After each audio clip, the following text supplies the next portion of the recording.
Hey guys, इस video में हम पढ़ेंगे बूट पी एंड DHCP।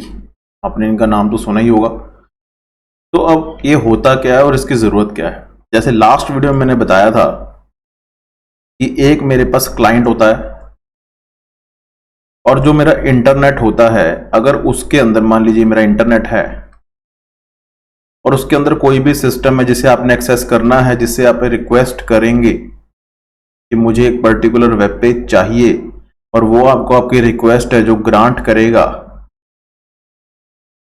तो उसको बोलते हैं सर्वर। राइट, लास्ट वीडियो में हमने यही देखा था। इस केस में आपने सर्वर से कनेक्ट तो कर लिया, लेकिन बीच में ये बाउंड्री देख रहे हैं आप। ये बाउंड्री क्या है? पहले आपने इंटरनेट के साथ कनेक्ट किया, ओके, और यहां पे इस बाउंड्री पे एक राउटर होगा। इसे मैं साफ साफ बना देता हूं। इधर एक बाउंड्री पे एक राउटर होगा पहले, जिससे आपको कनेक्ट करना पड़ेगा। वो आपको यहां पे इस इंटरनेट के साथ कनेक्ट करेगा। मान लीजिए स्टेप 1, फिर स्टेप 2, फिर जाके जब आपकी कनेक्टिविटी इंटरनेट से हो जाएगी, फिर जाके आप ये वाला प्रोसेस, जो थर्ड प्रोसेस है, ये सारे का सारा स्टार्ट करेंगे। ओके, इस केस में क्या होगा?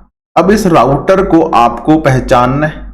और अगर इस केस में मैं बताता हूं, अगर ये एक TCP IP बेस्ड इंटरनेट है, तो ये इंटरनेट है, अगर ये TCP IP बेस्ड मॉडल के बेस पे इंटरनेट बना हुआ है, तो या तो आप TCP प्रोटोकॉल से काम करेंगे, UDP से करेंगे, या IP से करेंगे।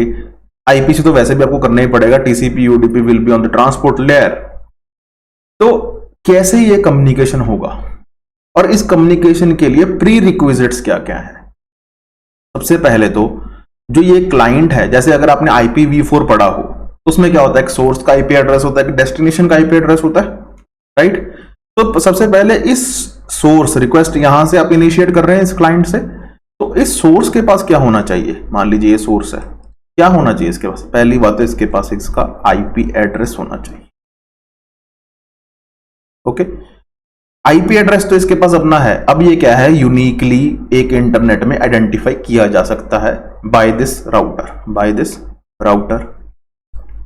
ये एक यूनिक क्लाइंट है जो मेरे नेटवर्क में है, या एक होस्ट है। ओके, पहली बात तो ये हो गई। दूसरी हमें क्या चाहिए गाइस? एक चाहिए सबनेट मास्क। अब ये सबनेट मास्क क्या करता है? ये सबनेट मास्क बहुत ही जरूरी चीज होती है राउटर में, ठीक है, जिससे हमें पाथ डिसाइड करने में हेल्प मिलती है कि अगर हमने A to B जाना है, क्लाइंट से सर्वर तक जाना है, तो कौन से पास से जाए। मे बी एक राउटर से मल्टीपल पास आउट हो रहे हैं और मल्टीपल पास उसके इन हो रहे हों, तो इन तो आप पहुंच तो गए राउटर पे, लेकिन राउटर से अगर आपको B पे जाना है, मतलब सर्वर से जाना है, इस पाथ पे जाना है, ये जो कम्युनिकेशन है ये कैसे बनेगा? सिर्फ डेस्टिनेशन IP एड्रेस से काम नहीं चलता। IP पैकेट में सबनेट मास्क की जरूरत होती है ताकि रूट डिसाइड कर सके जो राउटर है। ओके, तो राउटर की कॉन्फ़िगरेशन हम किसी दिन और समझेंगे, लेकिन सबनेट मास्क उस प्रोस्पेक्ट के लिए बहुत जरूरी है। थर्ड, अगर आपने सबनेटिंग किया तो किस सबनेट में जाना है, बेसिकली उसके लिए सबनेट मास्क चाहिए, ठीक है। ऐसे तो है नहीं कि पूरा वर्ल्ड ही एक इंटरनेट है। There will be multiple subnets and you will be communicating to one server और वन अदर होस्ट और one remote host in a particular subnet of a big network, right. इसलिए सबनेट मास्क की जरूरत है। Third, what we need is, इस router से communicate करने के लिए भी तो इस राउटर का IP एड्रेस भी आपके पास होना चाहिए, राइट। ऐसे तो है नहीं कि राउटर अपने आप ही पता चल जाएगा पैकेट को कि मैंने इस राउटर के थ्रू जाना है।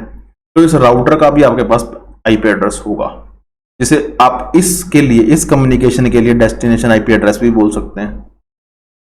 ओके, कि यहां ये मेरा सोर्स है और ये है मेरा डेस्टिनेशन। उसके बाद देखी जाएगी, राउटर बताएगा कि कहां से, जब यहां से यहां कम्युनिकेशन होगी तो सोर्स IP ये होगा और फिर डेस्टिनेशन IP ये होगा।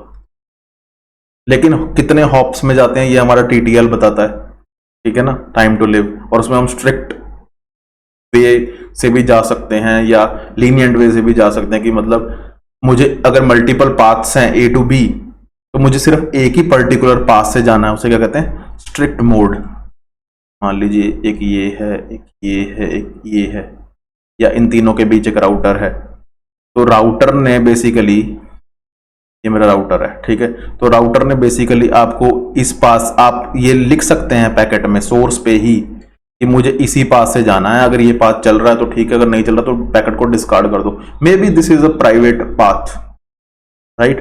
तो कॉन्फिडेंशियलिटी मेंटेन करने के लिए ये भी हो सकता है, तो इसलिए राउटर का आईपी एड्रेस होना बहुत जरूरी है। Then what we need is the name server का आईपी एड्रेस। एक अगर आपको याद हो या आपको थोड़ा बहुत पता हो, एक डीएनएस होता है, डोमेन नेम सर्वर। वो क्या करता है, आप ये तो नहीं लिखते ना जब google.com एक्सेस करते हैं दैट 172.118.1 और समथिंग, तो आप ये आईपी एड्रेस नहीं लिखते, आप लिखते हैं www.google.com, ठीक है, क्योंकि मुझे वर्ल्ड वाइड वेब पे कौन सा डोमेन चाहिए, गूगल का डोमेन चाहिए, उसमें मुझे चाहिए। तो एक नेम सर्वर जो जिसे हम ओवरहेड भी बोलते हैं, लेकिन वो ओवरहेड हमें इसलिए चाहिए ताकि हमें नंबर्स, आईपी एड्रेसेस याद ना करने पड़े ऑफ अ पर्टिकुलर सर्वर और particular host to which we want to connect to. Okay, so इसलिए ये चार चीजें इंपॉर्टेंट हैं जो कि इसी सोर्स पे ही होनी चाहिए ताकि वो एक पर्टिकुलर सिस्टम के साथ इंटरनेट पे बेसिकली कनेक्ट कर सके, राइट। सो ये चार चीजें प्रोवाइड कौन करेगा या कहां पे होती हैं ये चार चीजें? तो सबसे पहले अगर आप कहेंगे जी ये तो डिस्क में होती हैं, okay, there will be a configuration file which will be stored on the disk, इसमें ये सारी चीजें मौजूद होंगी। तो मान लीजिए ये डिस्क पे है, ओके, तो डिस्क से आप उठा लेंगे जी, ये कम्युनिकेट कर लेंगे। मान लीजिए डिस्क ही एग्जिस्ट नहीं करती, मेरा जो सिस्टम है डिस्कलेस है।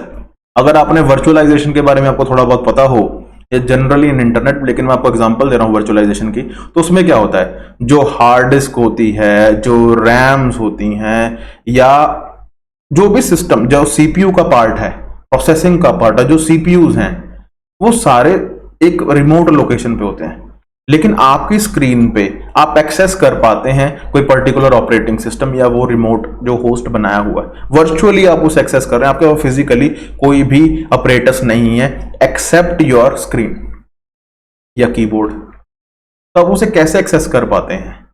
मान लीजिए आपके सिस्टम पे 10 GB रैम है, ठीक है, और आपको 20 GB चाहिए, जस्ट फॉर द मैटर, आप कोई वीडियो एडिटिंग का काम करते हैं, तो वो जो आपने मान लीजिए वो क्लाउड से ले लिया है वो सारा सिस्टम, लेकिन वो आपके सिस्टम पे तो नहीं है ना, तो उसी सिस्टम को कहते हैं कि हमने वर्चुअली एक्सेस कर लिया जी कुछ रिसोर्सेस, राइट। वैसे ही अगर आपका सिस्टम भी डिस्कलेस है तो ये चीजें आपको प्रोवाइड नहीं होंगी। अगर मान लीजिए आपके पास डिस्कलेस भी है आपका सिस्टम, डिस्क है नहीं, तो क्या क्या उसमें हो सकता है, उसमें रोम हो सकती है, तो जो ऑपरेटिंग सिस्टम उसमें चलेगा वो मे बी मान लीजिए रोम में ही है, ओके, रोम में एग्जिस्ट करता है। जैसे सर्वर्स होते हैं, सन सोलारिस एक कंपनी है सन, उसका ऑपरेटिंग सिस्टम सोलारिस, उसके अंदर एक एनवी रैम होते हैं, नॉन वॉलेटाइल रैम। वैसे तो रैम हम कहते हैं वॉलेटाइल होती है, लेकिन उसके अंदर एक रैम होती है NV RAM, non volatile RAM, जिसके अंदर ऑपरेटिंग सिस्टम रखा जाता है बेसिकली, ओके। सो इन कंडीशंस में जो ये आईपी एड्रेस, सबनेट मास्क, ये जो राउटर का आईपी एड्रेस है या नेम सर्वर है, ये नहीं मिलेगा। और रोम में क्यों नहीं मिलेगा ये चीज अगर आप पूछें, क्योंकि जो सिस्टम डिजाइन किया गया है, जो रोम डिजाइन किया गया है, वो पर्टिकुलर मैन्युफैक्चरर के द्वारा डिजाइन की गई है, उसके द्वारा डिजाइन की गई है, उसे नहीं पता कल को आप कौन से सिस्टम के साथ जाकर कनेक्ट करने वाले हैं, तो ये इंफॉर्मेशन वहां पे नहीं स्टोर होती। तो इस केस में जैसे ही आपका ये क्लाइंट का सिस्टम है ये बूट होगा, तो वो साथ ही साथ एक सर्वर के साथ पहले ही कनेक्ट करेगा, और उस सर्वर को क्या कहेंगे, जो क्या होगा बेसिकली इंटरनेट, और ये एक सर्वर, और यहां पे आपका एक क्लाइंट, और इस सर्वर को कहेंगे boot P server, boot strap server, okay. Boot strap protocol इस पे यूज किया जाता है, इसलिए बूट पी बोलते हैं, बूट मतलब बूट स्ट्रैप और पी मतलब प्रोटोकॉल। इस सर्वर की बेसिस पे आपको ये चारों चीजें हैं जो जैसे ही आपका सिस्टम ये बूट होगा वैसे ही आपको ये चारों चीजें वो प्रोवाइड कर देगा, ओके। सो उसको कहते हैं, उस पूरे प्रोसेस को क्या कहते हैं, बूट स्ट्रैप प्रोटोकॉल के बेसिस पे आपको ये चारों चीजें एक्सेस हुई with the help of boot P server, okay. अगर आप कहें कि जो जी आईपी एड्रेस है, जो मेरा सिस्टम है पहले, जो मेरा सिस्टम है उसके अंदर तो जी NIC कार्ड लगा हुआ है, नेटवर्क इंटरफेस कार्ड, ठीक है। तो वहां पे मैक एड्रेस लिखा होगा, तो मैं RARP यूज करूंगा और मैं मैक से IP ढूंढ लूंगा, राइट। बिल्कुल सही बात है ये। RARP से आपने IP एड्रेस तो ढूंढ लिया अपने आप को यूनिकली आइडेंटिफाई करने के लिए नेटवर्क में, पर क्या आपको subnet mask IP address of the router या नेम सर्वर का IP एड्रेस मिला उस RARP से? नहीं मिला। तो इसलिए जो बूट पी है वो आपको ये चारों चीजें देता है, लेकिन जो RARP है वो सिर्फ आपको IP एड्रेस अपना देता है फ्रॉम योर मैक। RARP में आप करते क्या है, आप अपना IP एड्रेस लिखते हैं और पूरे जो भी नेटवर्क है आपको नहीं कुछ पता, आप अपने नेटवर्क में वो पैकेट फ्लड कर देते हैं। एग्जांपल देगा मैं, जो मैक एड्रेस भेजेंगे तो आपको IP मिल जाएगा। IP जनरेट भी किया जा सकता है कि नया एक सिस्टम आया मेरे कंप्यूटर में। लेकिन बूट पी में एक डिसएडवांटेज क्या है, बूट पी की सबसे बड़ी गाइस डिसएडवांटेज है कि इसमें ना जो इसका टेबल होता है, इस सर्वर में जो ये जो मैंने सर्वर बनाया था, इसका जो टेबल होता है ना, इसमें दो पार्ट्स होते हैं। दो पार्ट्स क्या हैं कि मान लीजिए ये मैक एड्रेस है, ये मैक एड्रेस फिक्स होते हैं। पहली बात तो कितने ही बंदे कंप्यूटर इस सर्वर से कैसे कनेक्ट कर सकते हैं, और सभी के मैक एड्रेस यहाँ पे लिखे होते हैं, और उसके कॉरस्पॉन्डिंग IP क्या देना है, उसके कॉरस्पॉन्डिंग ये सारी वैल्यूज हैं, जो सब कुछ इसमें ही लिखा होता है। तो यहां से जैसे ही आपका सिस्टम बूट करता है, वो बूट पी सर्वर क्या करता है, अच्छा जी ये मैक है तो इसके कॉरस्पॉन्डिंग ये वाला IP है, उठा के आपके सिस्टम को देता है, और ये सारी पूरी की पूरी रो के जो डाटा है आपके सिस्टम को एक्सेस करवा देता है। तो ये चार चीजें आपको मिल जाती हैं। लेकिन अब इसमें कैच क्या है, आप कहेंगे ठीक है जी मिल तो गया। गाइस इसमें सबसे बड़ा कैच ये है कि अगर ये जो सिस्टम है आपका,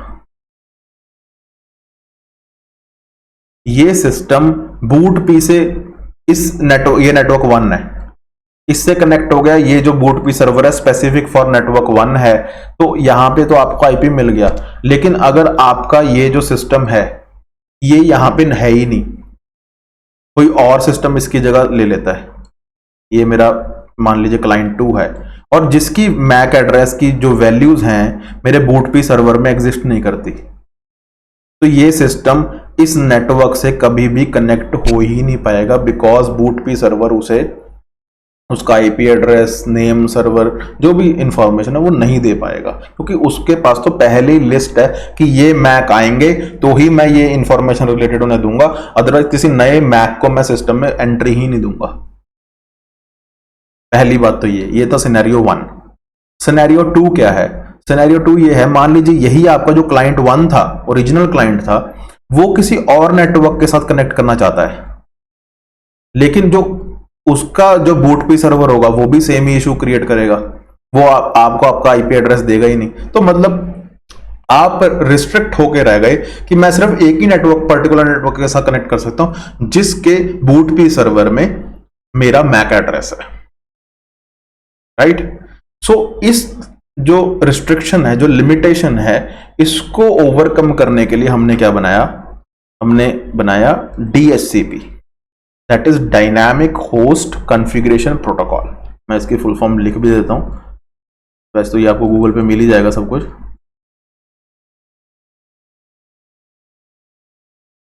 dynamic host configuration protocol.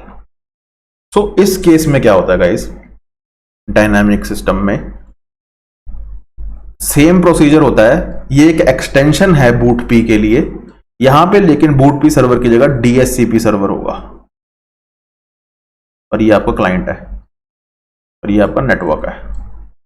Okay, यहां पे DHCP सर्वर क्या करता है, इसके पास कोई मैक एड्रेसेस की लिस्ट नहीं होती, इसके पास सिंपली IP एड्रेसेस की लिस्ट होती है, और जो भी रिलेटेड इंफॉर्मेशन होती है DNS स्पेसिफिक, नेम सर्वर के IPs की होती, सारी इंफॉर्मेशन वही सेम है, ठीक है। जैसे IP address of the router की कि किससे वो कनेक्ट करेगा, लेकिन इसमें कोई मैक एड्रेस वाला सिस्टम नहीं होता।